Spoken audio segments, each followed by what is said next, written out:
যাদের নাম ভোটার তালিকা থেকে বাতিল করা হয়েছে তারা শুধুমাত্র এই দুটি কাগজ রেডি করলেই হয়ে যাবে, পুনরায় আপনারা এসআইআর এর ফাইনাল লিস্টে আবারও নাম ওঠাতে পারবেন। ইতিমধ্যেই অফিসিয়ালিভাবে জানিয়ে দিয়েছে নির্বাচন কমিশন।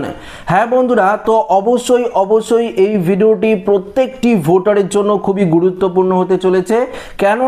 কেননা এই যে সাপ্লিমেন্টারি তালিকা প্রকাশিত করা হয়েছে, এই সাপ্লিমেন্টারি ভোটার তালিকায় লক্ষ লক্ষ ভোটারের নাম কিন্তু বাতিল করা হয়েছে।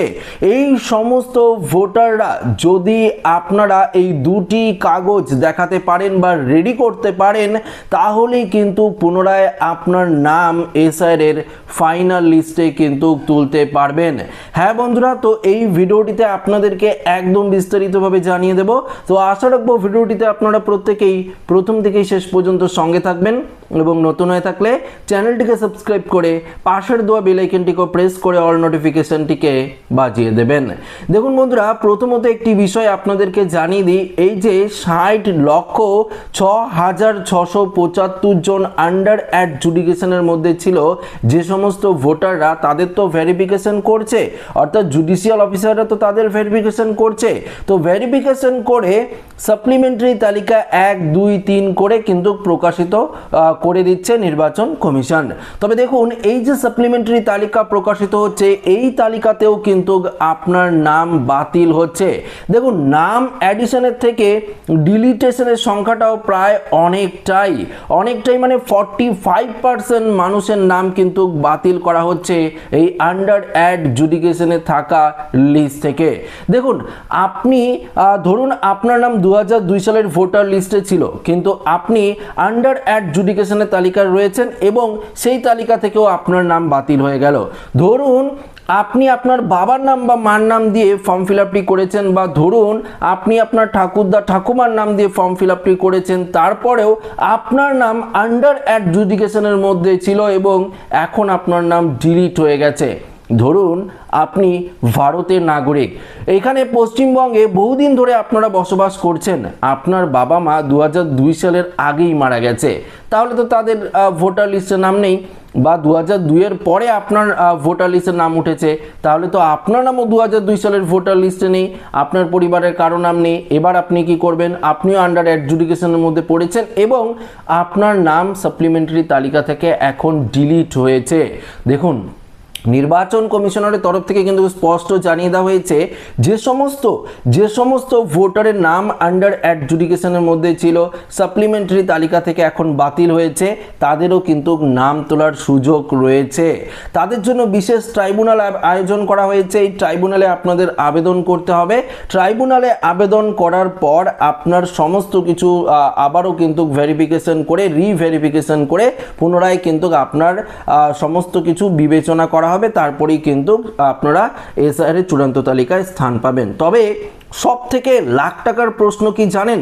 লাখ টাকার প্রশ্নটি হলো যে এই যে সাপ্লিমেন্টারি তালিকায় আপনার নাম বাতিল হয়েছে, আপনারা তো জানেনই না আপনার কি কারণে বাতিল হয়েছে, সেখানে তো স্পষ্ট করে লেখা নেই, কিন্তু আপনার মনে মনে তো জানা আছে যে আপনি কোন সমস্যার জন্য হয়তো আপনার নাম বাতিল হয়েছে, বা আপনি হয়তো জানেন যে আপনার নাম 2002 সালের লিস্টে রয়েছে কিন্তু 2025 সালের লিস্টের সঙ্গে ম্যাচিং হচ্ছে না, সেই ক্ষেত্রে অর্থাৎ গড়মিল থাকার কারণে আপনার নাম ডিলিট হয়েছে, সেটা তো আপনার নিশ্চয়ই জানা আছে। কিন্তু আপনি 2002 সালের ভোটার লিস্টে আছেন, সেক্ষেত্রেও আপনার নাম ডিলিট হয়েছে।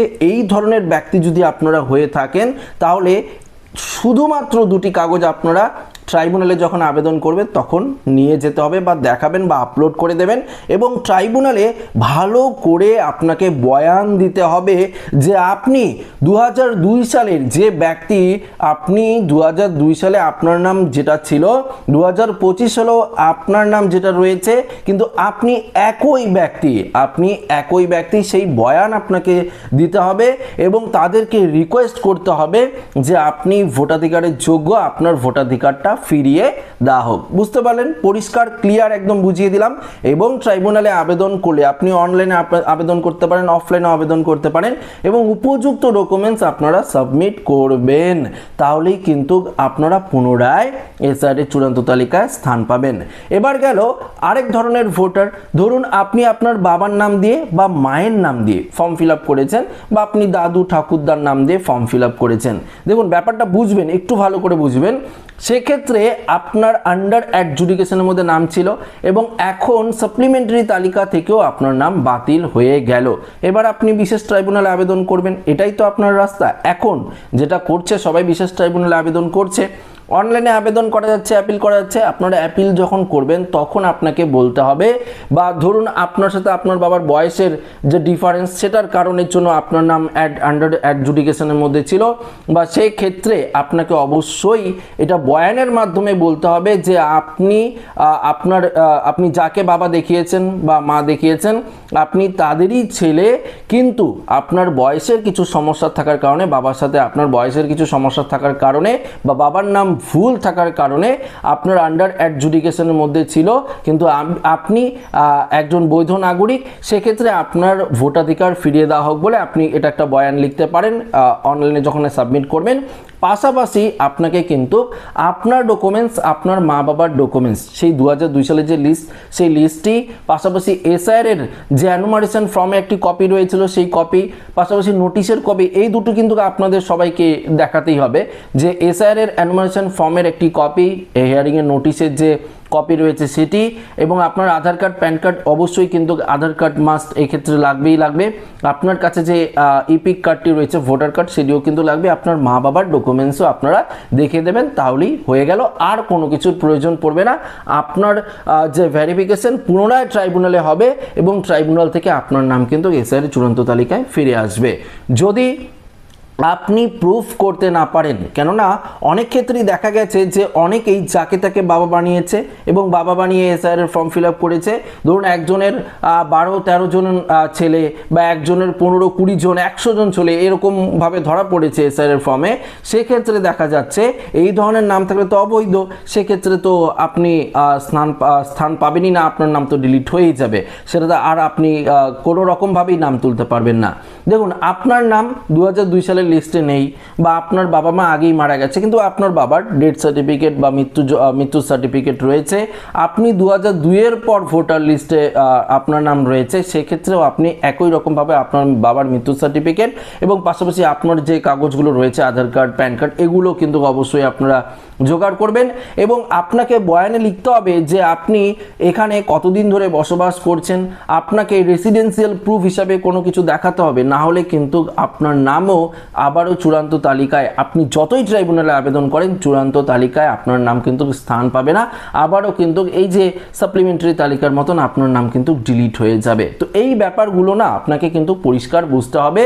আপনারা মেন কথা হলো, আপনারা লিঙ্কেজ যদি না দেখাতে পারেন না, সেক্ষেত্রে কিন্তু আপনারা এসআইআর এর চূড়ান্ত তালিকায় স্থান পাবেন না, এমনটাই কিন্তু নির্বাচন কমিশনারের তরফ থেকে জানিয়ে দেওয়া হয়েছে।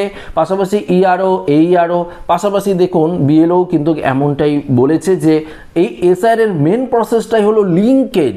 আপনি লিঙ্কেজ দেখাতে পারছেন মানে আপনার এসআইআর এর চূড়ান্ত তালিকায় নাম উঠলো, আপনি লিঙ্কেজ দেখাতে পারছেন না মানে আপনার নাম বাতিল হয়ে গেল। এটাই কিন্তু মেন ফান্ডা এসআইআর এর, এমনটাই কিন্তু পরিষ্কারভাবে জানিয়ে দেওয়া হয়েছে।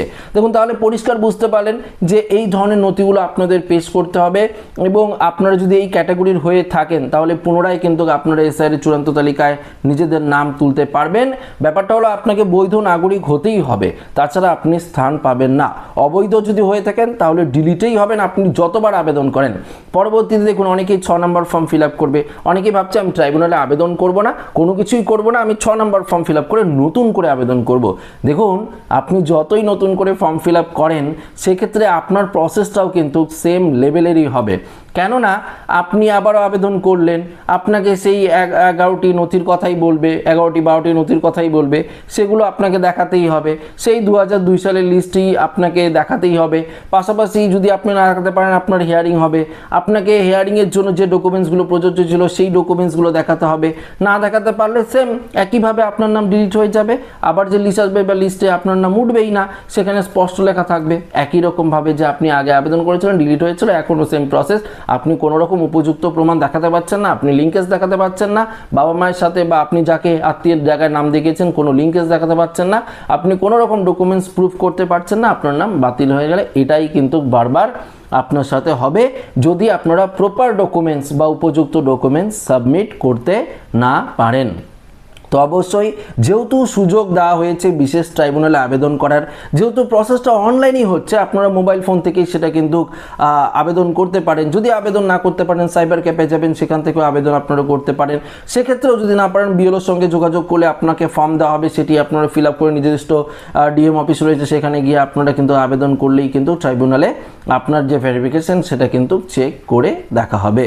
তো বন্ধুরা, এক্ষেত্রে ভিডিওটিতে আপনারা সঠিক ইনফরমেশন পেলেন যে আপনারা ট্রাইব্যুনালে কিভাবে আবেদন করবেন, কোন কোন ভোটারদের কি করণীয়, কি কি কাগজের প্রয়োজন, সেটা কিন্তু স্পষ্ট আপনাদেরকে জানিয়ে দিলাম। এবার দেখুন, আরও বেশ কিছু গুরুত্বপূর্ণ আপডেট রয়েছে, তাই এই আপডেটে আপনাদেরকে আর কিছু বলছি না, কেননা যদি বলি তাহলে ভিডিওটা অনেকটা বড় হয়ে যাবে। তো আপনারা আবার কমেন্টে করবেন যে বেশি বকবক করি, সেক্ষেত্রে অনেকটাই আপনাদেরই অসুবিধা হবে। তো পরবর্তী যে আপডেটগুলো রয়েছে সেই আপডেটে আপনাদেরকে বলবো, এই যে ট্রাইব্যুনালে আবেদন যে আপনারা করছেন, ট্রাইব্যুনালের প্রসেসেই শুরু হয়নি, তাহলে আপনার নাম দেখুন উঠবে কি করে? যদি এই প্রসেসেই না হয় বা শুরু না হয়, তাহলে ভোটের আগে তো আপনার নাম সংশোধনী হবে না, সেক্ষেত্রে তো সমস্যায় আপনাকে পড়তেই হতে পারে, তাই তো। তো এই ট্রাইব্যুনাল প্রসেসটাই বা কবে শুরু হবে পরবর্তী ভিডিওতে জানাবো। তো এই ভিডিওটা এই পর্যন্তই। ভালো লাগলে লাইক করবেন, বন্ধুদের সাথে শেয়ার করবেন, নতুন হয়ে থাকলে চ্যানেলটিকে সাবস্ক্রাইব করে আমাদের সঙ্গে জুড়ে থাকবেন। ধন্যবাদ।